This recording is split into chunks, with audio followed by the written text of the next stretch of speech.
So friends, vomiting ফেরামেট সম্বন্ধে আমরা অনেক কিছু জানলাম। এবারে পার্টিকুলার সিমটমসগুলো আমরা দেখছি, যাকে বলা হয় কন্ডিশনাল সিমটমস। ABCD করে পরপর আমরা দেখে যাব কেন্টের রেপার্টরিতে। ভমিটিং, অ্যাঙ্গার আফটার, সব জায়গাতেই যা পাওয়া যায়।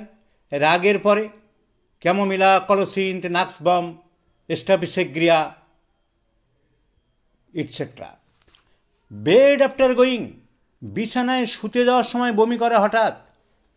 ট্যারেন্টুলা একটা পিকিউলিয়ার সিমটম, অ্যান্ড একটা পেশেন্টকে, একটা বাচ্চাকে অনেক ইমপ্রুভ করেছিলাম ট্যারেন্টুলা দিয়ে।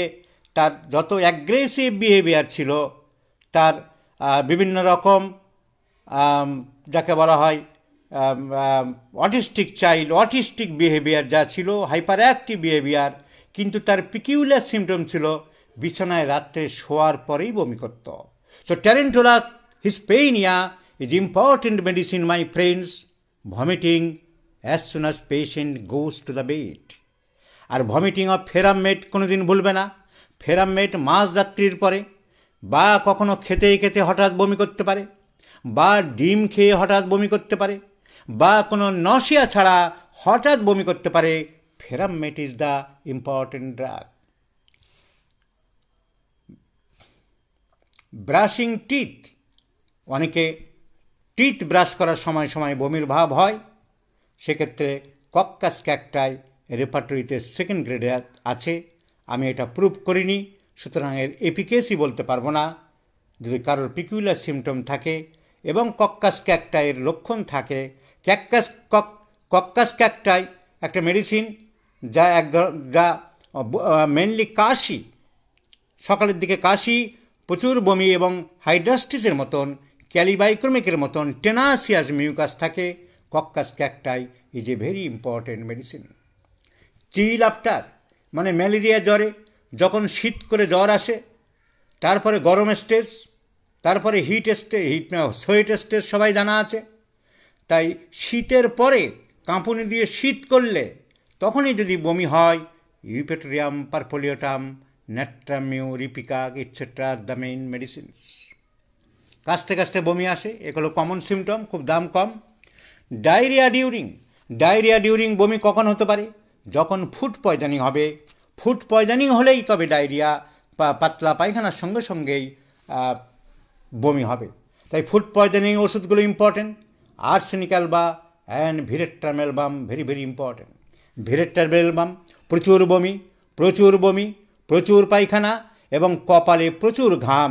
আমি বলি প্রচুর বমি, প্রচুর পায়খানা এবং কপালে প্রচুর ঘাম, এই তিন নিয়ে হলো ভিরেট্রাম অ্যালবাম। তাহলে ফুড পয়জনিংয়ের সাথে সাথে যদি বমি হয়, তার সাথে পাতলা পায়খানা থাকে প্রচুর, আমাদের সিমটম বেশি ওষুধ দিতে হবে। Arsenic, veratrum album, pyrogen etcetera. Symptom similarity ছাড়া হোমিওপ্যাথিক ট্রিটমেন্ট হয় না, হতে পারে না। আর্সেনিকের সিমটম পেলে তবেই দেবো। রোগী খুব অবসন্ন হয়ে পড়বে। There will be great frustration, restlessness, anxiety, অল্প অল্প করে জল বা পানি বারবার খেতে চাইবে। আর্সেনিকের কথা ভাববো। ভিরেট্রাম অ্যালবাম বলেছি, প্রচুর পরিমাণে পাতলা পায়খানা করবে, প্রচুর পরিমাণ শরীর ঠান্ডা হয়ে যাবে, কপালে ঠান্ডা ঘাম দেখা দেবে এবং প্রচুর বমি করবে এবং প্রচুর ঠান্ডা জলের পিপাসা, প্রচুর ছাড়া কোনো কথা নেই। That is veratrum album. Drinking after, জল পান করার পরপরই যদি বমি হয়, arsenic, phosphorus and veratrum album and bismuth also be very very important remedy. জল পান করার সঙ্গে সঙ্গেই কিছুতেই টলারেট করতে পারছে না, কেন? There is irritation of the stomach, irritations of the stomach mucosa. Stomach tolerate করতে পারছে না, বমি করছে। Arsenic and bismuth is very very important remedy. Phosphorus, কিছুক্ষণ পরে, 3 মিনিট, 4 মিনিট, 5 মিনিট পরে যদি বমি করে, phosphorus is a wonderful medicine. Arsenic এবং ফসফরাস এগুলো ভুললে চলবে না। ভিরেট্রাম অ্যালবাম, প্রচুর বমি, শরীর ঠান্ডা হয়ে যাবে। ইম্পর্টেন্ট ড্রাগ স্যার, এই যে ফসফরাস বলছিলাম, soon as water becomes warm in stomach, সঙ্গে সঙ্গে বমি করছে না, কিন্তু জলটা পাকস্থলিতে গিয়ে যখন একটু গরম হচ্ছে, তার মানে গরম তো আমরা দেখতে পাচ্ছি না।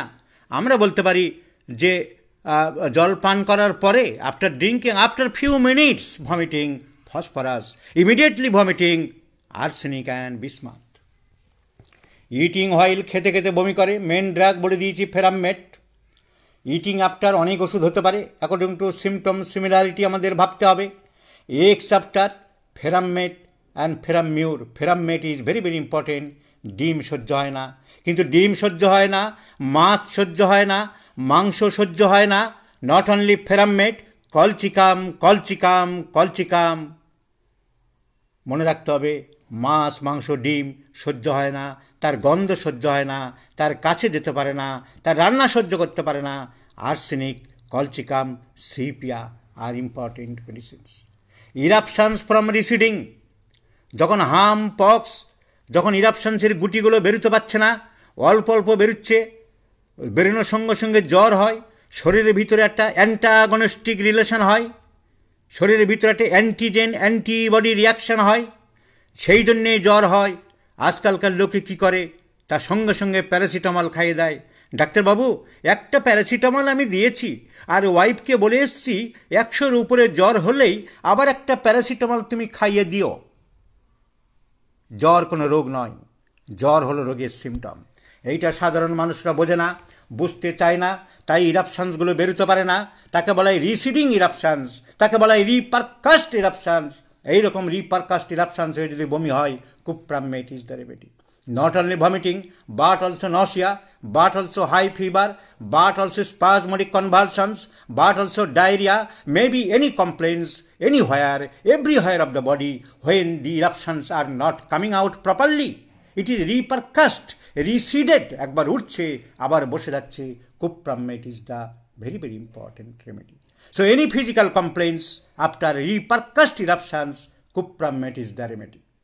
কিন্তু যদি বেরোতে না পেরে ব্রেইন সিমটম ডেভেলপ করে, নার্ভাস সিমটম ডেভেলপ করে, কোরিয়া হয়, কনভালশন হয়, অ্যাবনর্মাল নার্ভাস সিস্টেম ডেভেলপ করে, then the remedy is zincum metallicum. So we shall discuss tomorrow from here. Good night everybody. আমার 9:30টায় পেড ক্লাস থাকে।